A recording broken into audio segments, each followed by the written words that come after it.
Après ces 2 mois complètement inédits, l'énergie revient, l'envie de partager est plus forte. Ici, l'actu culturelle en direct de Nova, des musées et de la médiathèque. Les artistes sont avec les élèves pour créer et inventer.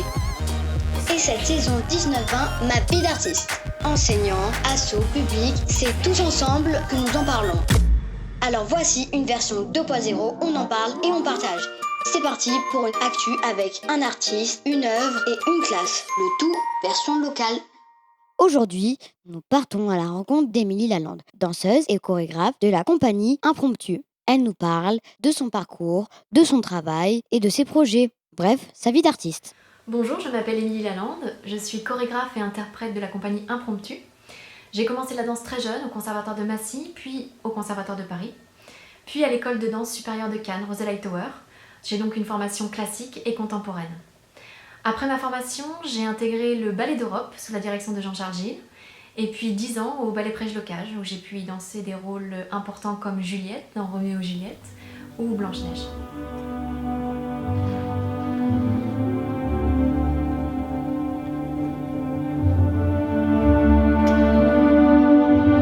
J'ai toujours aimé chorégraphier depuis toute petite, et à l'occasion d'un concours Les Hévéroclites à Avignon, j'ai dû monter ma compagnie. Et j'ai proposé un duo qui s'appelle Préquel, avec lequel j'ai gagné le prix du jury, et ça m'a motivée à continuer. Lors de Carte Blanche au Pavillon Noir, on m'a proposé de créer une pièce jeune public. J'ai donc accepté le challenge et j'ai créé Pierre et le Loup.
Cette saison, je suis devenue artiste associée au Centre chorégraphique national d'Aix-en-Provence.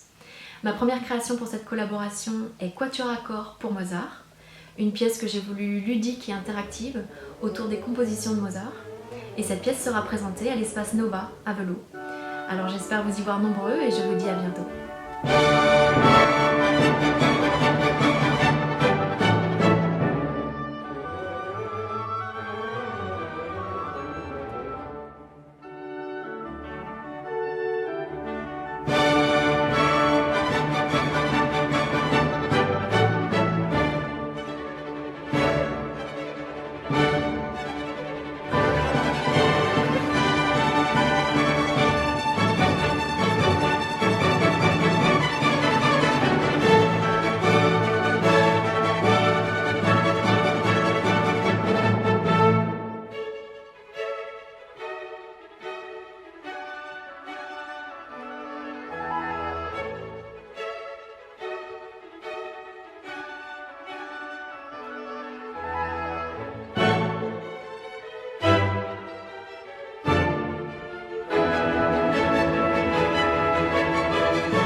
Merci Émilie.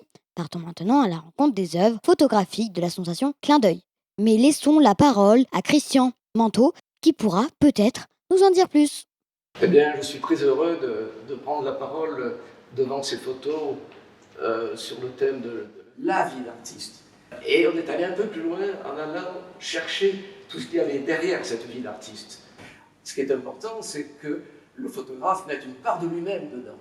Donc il était important de sortir de ce cadre-là, et l'idée d'aller chercher ce qu'il y a derrière, Ça voulait dire que chaque photographe, amateur ou pas, peu importe, devait chercher à exprimer quelque chose d'autre, un autre domaine, quelque chose qui le touchait et qu'il avait envie de transmettre. Parce que l'important dans la photo, c'est de transmettre. Je pense que la richesse de l'artiste, c'est son expression en elle-même, tout simplement.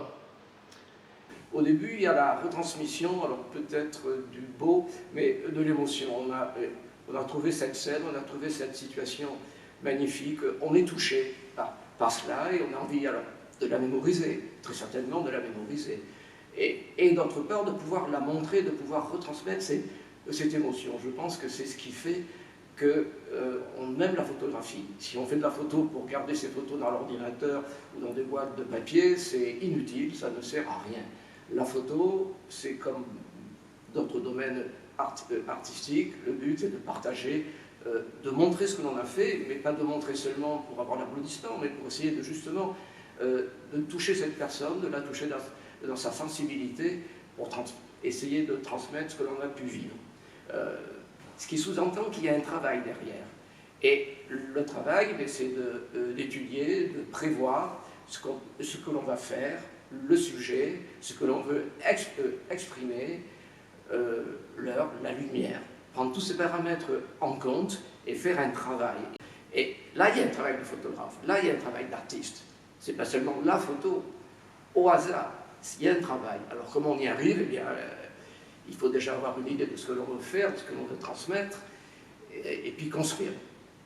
Tout le monde fait des photos. Alors, d'autant plus avec le portable, et puis on arrive en plus à des résultats formidables avec le portable. Donc, tout le monde fait de la photo.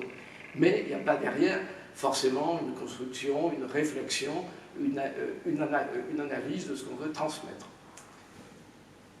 Alors, dans un club, on fonctionne quand même souvent avec des thèmes, de manière à avoir un sujet commun qui est à traiter par les différents membres. Et à Velo, nous avons quand même, c'est une chance, même si parfois on peut plus ou moins accepter complètement, mais il y a un thème culturel. Et on commence d'abord par se l'approprier, par essayer de voir, de chercher qu'est-ce qu'il y a derrière ce thème, qu'est-ce qu'il faut exprimer d'abord, quelle est la recherche culturelle de la commune, et puis après, comment on peut traduire ça photographiquement. Et alors là, il y a quelques débats. D'abord sur le thème lui-même, évidemment. Après, sur quel est le créneau que l'on va choisir comme photo. Parce que la photo, elle est multiple, et puis chacun, bien sûr, a son regard, et interprète même le thème différemment. Souvent, ce n'est pas évident. Chacun, il y a des, comment dirais-je, pas des bagarres, c'est pas le terme au sens réel du terme, mais il y a disons qu'il y a des débats sur l'interprétation du thème, et qu'est-ce qu'on va mettre comme photo dedans. Voilà. C'est comme ça qu'on arrive sur le thème de ma vie d'artiste, à évoluer vers la vie d'artiste et à montrer les dessous de la vie d'artiste. Mais c'est un élément positif et puis stimulant. Mais je crois que ce qui prime, c'est quand même la passion. Merci Christian. Partons maintenant à la découverte de plus jeunes artistes, les élèves de l'école élémentaire Giono. Découvrons leur travail de Claude Monet à Robert Doisneau. Le tout sur des slams par les élèves de la classe de Madame Rantaud. De ma fenêtre, je vois ma chienne en train de jouer. De ma fenêtre, je vois ma mère qui bouquine. De ma fenêtre, je vois ma sœur faire le premier saut dans la piscine. De ma fenêtre, je vois mon père qui part courir. De ma fenêtre, je vois ma chienne qui fait un soupir. De ma fenêtre, je vois le vent qui souffle et un grand ciel bleu. De ma fenêtre, je vois de futurs gens heureux. On a travaillé sur Claude Monet. Oui, il a fait des dessins de nénuphars qu'il a dessiné de son jardin. Il était vraiment très très vieux quand il a été connu. Il peignait avec de la peinture à l'huile. C'était un artiste, oui, qui était peintre. Picasso, par exemple. Picasso. Non, quelqu'un, il connaissait les maths, la peinture, l'homme.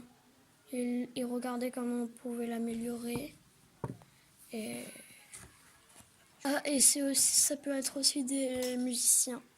Picasso et soprano. Est-ce que ça peut être des acteurs ou actrices? Oui. Ah, bah ça va, là je sais. Voilà, c'est fini pour aujourd'hui. Mais rendez-vous demain à la même heure pour l'épisode 2 avec au programme la découverte de la vie de l'artiste Sandrine Julien, la création du spectacle Blanche dans le Kouaï de la compagnie Hervé Koubi, ainsi que le travail des classes de la ville. Un immense merci à tous ceux qui ont participé à cette vidéo et qui se sont impliqués dans la thématique de saison Ma vie d'artiste.